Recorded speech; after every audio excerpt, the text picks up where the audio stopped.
पहले आईटी का लमड़ा 1026, फिर कह रहा हूँ 1026, बड़ा ही जबरदस्त कलर लेके आऊँ मैं, क्या बताऊँ। और 20% लेस में, और ये ऐसी शूटिंग है 12 माह चलती है, 4 सीजन चलती है।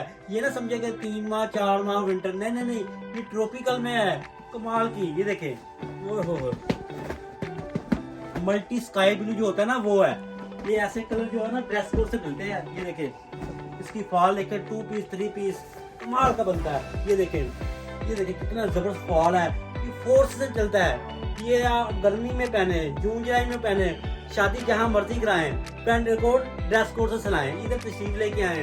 ये क्या कहते हैं, मेन पॉइंट बात करने लगा हूँ, ये सलवार कमीज का कपड़ा नहीं है। फिर कह रहा हूँ, ये सूसी पैंट कोट का है, ट्राउजर का है, 2 पीस का, 3 पीस का, सलवार कमीज का नहीं है। ये मेरी बात पॉइंट जरूर नोट करें। कितना जबरदस्त टेक्सचर है, कितना नफीस कलर है।